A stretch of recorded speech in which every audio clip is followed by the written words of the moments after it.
सबको जय मसीह की। मैं जतिन बब्बर और आप देख रहे हैं मसीह परिवार चैनल। जैसे कि आप सब जानते हैं कि मैं इस चैनल पे प्रभु के अलग अलग दासों की वीडियोस डालता हूं, तो अगर आपको हमारा चैनल अच्छा लगता है तो आप इस चैनल को ज़्यादा से ज़्यादा सब्सक्राइब जरूर करें, ताकि आप प्रभु के वचन को सुन सके। वीडियोस को ज़्यादा से ज़्यादा शेयर करें, ताकि जिन लोगों तक वचन नहीं पहुंचा उन तक भी वचन पहुंच सके।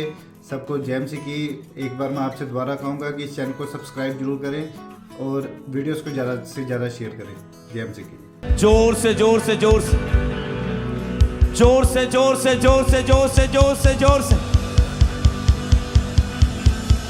सर्वशक्तिमान परमेश्वर, आज मैं प्रार्थना करता हूं तेरे अनुग्रह की दृष्टि आज तेरे लोगों के ऊपर हो परमेश्वर, क्योंकि बाइबल में लिखा तूने कहा उपवास के साथ खोजते हुए मेरे पास आओ।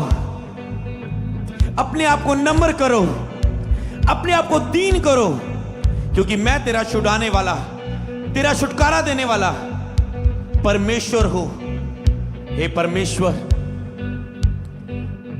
आज हम एक बलिदान बन के तेरे सामने आते हैं परमेश्वर।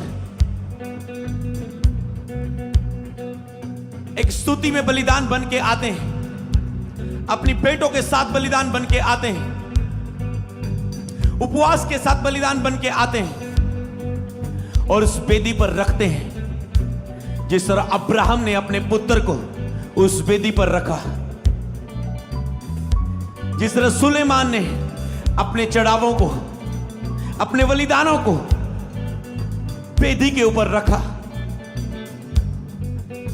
जिस तरह दाऊद ने अपने बलिदानों को, अपने चढ़ावों को मोल लेकर, जब उसके लिए बोला गया तेरे ऊपर 3 विपत्तियां आएंगी, उनमें से एक को चुन ले, दाऊद कहता है मैं मनुष्यों के द्वारा, मनुष्यों के हाथ में पकड़ पड़ना नहीं चाहूंगा।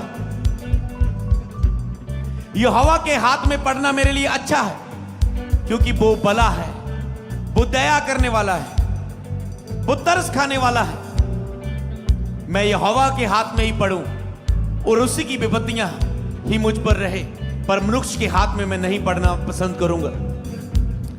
और बाइबल में लिखा है परमेश्वर ने जब नाश करना शुरू किया, वो कहता है हे प्रभु, मेरे पापों की सजा इन भेड़ों को ना दे, इन लोगों को ना दे। बाइबल में लिखा है परमेश्वर का दूत जब सबका नाश कर रहा था, तो बाइबल में परमेश्वर रुका, परमेश्वर को तरस आया, जब उसके लोगों पर हाथ आया दूतों का, परमेश्वर को तरस आया। परमेश्वर ने दूतों को कहा रोक दो अपना हाथ, रुक जाओ। और बाइबल में लिखा है इस बात के कारण दाऊद ने वेदी तैयार की, उसमें बलियां रखी और यहोवा को चढ़ाई और यहोवा का धन्यवाद किया। बाइबल में लिखा जब दाऊद वेदी पर की बलिदानों को खरीदने गया, लेने गया, उसने कहा मैंने यहोवा के लिए इसे चढ़ाना है। उस व्यक्ति ने कहा इसे ले जा, कोई मूल्य देने की जरूरत नहीं है। दाऊद कहता नहीं, मैं इसका पे करके, इसका मूल्य देकर इन बेटों को लूं, यहोवा के सामने चढ़ाऊंगा, क्योंकि पेट में खुदावन हमारे हृदयों को देखता है। मैं इसे ऐसा बलिदान नहीं चढ़ाऊंगा जो फ्री में आए, मैं इसे खुद खरीद कर इन बेटों को यहोवा के लिए बलि करूंगा, वेदी पर ले जाऊंगा। बाइबल में सभी लोग वेदियों के पास जाते थे, कोई अपनी पापों की क्षमा के लिए, माफी के लिए, फिर भी सालों साल तक उनके अंदर दोष रहता था। वो पाप का दोष वो साल बाद फिर समय के बाद बलियां चढ़ाते थे। परमेश्वर ने कहा अब तुझे पाप के लिए बलिदान देने की जरूरत नहीं है, पाप के लिए अपने आप को सजा देने के लिए अपना पे करने की जरूरत नहीं है, क्योंकि तेरे सब पापों के लिए, गुनाहों के लिए मैं पे कर चुका हूं, उसका मूल्य अदा कर चुका हूं। अब तेरे ऊपर पाप का दंड नहीं रहा। पर क्या हम बलिदान होना बंद कर दें? क्या वेदियां बंद हो चुकी हैं? क्या बलिदान खत्म हो चुके हैं? नहीं। जब नए नियम में खुदा ने अपने पुत्र को भेजा, बाइबल में लिखा है वो एक वेदी पर, उस क्रूस पर एक बलिदान बन के आया। वो एक बलिदान बन के आया है। वो हमारे पापों के लिए एक बार बलि हो गया, दोबारा बलिदान किया। पाप के लिए हमें बलिदान होने की जरूरत नहीं है, पाप के लिए चढ़ावे लाने की जरूरत नहीं है, पाप क्षमा के लिए ऑफरिंग लाने की जरूरत नहीं है, पाप क्षमा के लिए फास्टिंग रखने की जरूरत नहीं है, पाप क्षमा के लिए स्वयं के लिए मरना नहीं है, स्वयं को दुख देना नहीं है। वो कहता तेरे पाप की माफी के लिए मैं एक ही बार सदा के लिए बलिदान दे चुका हूं। तो क्या बलिदान बंद हो गए? यहोवा पिता जो आत्मा कह रहे सोने चर्च, यहोवा पिता जो पुराने नियम में बलिदानों को मांगता था, पेटों को ग्रहण करता था, बलिदानों को ग्रहण करता था, जब यहोवा के सामने उन्हें चढ़ाया जाता था। शैतान भी बलिदानों को ग्रहण करता है, पेटों को ग्रहण करता है जो उसके सामने चढ़ाई जाती है। परमेश्वर कहता मेरे लोगों का आत्मा कहां है, मेरी महिमा कहां है। इसलिए हमने फैसला किया कि हम 7 वीक आत्मिक ग्रोथ के लिए और प्रभु की महिमा के लिए जिएंगे। उसकी आराधना में वेदी पर अपने आप को लेकर आएंगे और पवित्र बलिदान, स्तुति, आराधना का बलिदान उसे सामने लेकर आएंगे,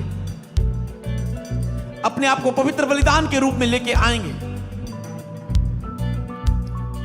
उसने अब्राहम से वेदी मांगी, पेट अपने पुत्र का बलिदान मांगा।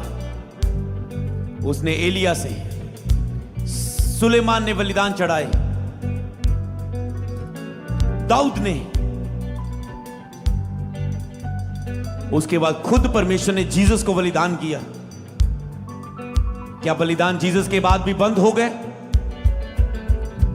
हां, पाप के लिए बंद हो चुके हैं, पर परमेश्वर के साथ हम प्रेम करते हैं शरीर को दूर करने के लिए कि वो परमेश्वर और हमारे बीच में ना आए, शैतान को दूर करने के लिए कि वो हमारे और परमेश्वर के बीच में ना आए, अपनी लालसा अभिलाषाओं को जो आत्मा से युद्ध करते हैं उन्हें दूर करने के लिए हम आज भी आत्मिक बलिदान चढ़ाते हैं। आज के बलिदान शारीरिक नहीं है, आज के बलिदान तुम और मैं हो। आज के बलिदान हम एक पवित्र बलिदान है। लिखा है अपने शरीरों को जीवित, पवित्र और परमेश्वर को पावता हुआ बलिदान करके चढ़ाओ। बलिदान खत्म नहीं हो गए। चर्च मनन करे इस बात पर। उसने कहा नए नियम के बाद, प्रेरितों के बाद, पतरस पौलुस के समय में उसने कहा अपने शरीरों को जीवित बलिदान करके अब चढ़ाओ, पवित्र बलिदान करके चढ़ाओ। यही तुम्हारी आत्मिक सेवा है। परमेश्वर को पावता हुआ बलिदान करके चढ़ाओ। अपने आप का रोज अपने आप को प्रार्थना पे क्रूस पर चढ़ाओ, उपवास में अपने आप को बलिदान करो। अपने पेटों के साथ, अपने बलिदान के साथ आओ। पर अब बलिदान हम पापों की क्षमा के लिए नहीं, अब बलिदान हम इसलिए दे रहे हैं, हम खुदा के लिए भूखे प्यासे और हम उससे प्यार करते हैं, इसलिए आज के पवित्र बलिदान हम देते हैं। बोलो मैं एक पवित्र बलिदान बनके तेरे सामने आता हूं, मुझे ग्रहण करे परमेश्वर, मुझे ग्रहण करे परमेश्वर, मुझे ग्रहण करे परमेश्वर। यीशु मसीह के नाम में मांगते हैं। चर्च बोले आमेन, आमेन, आमेन, आमेन, आमेन। जोर से तारीफ करो परमेश्वर की।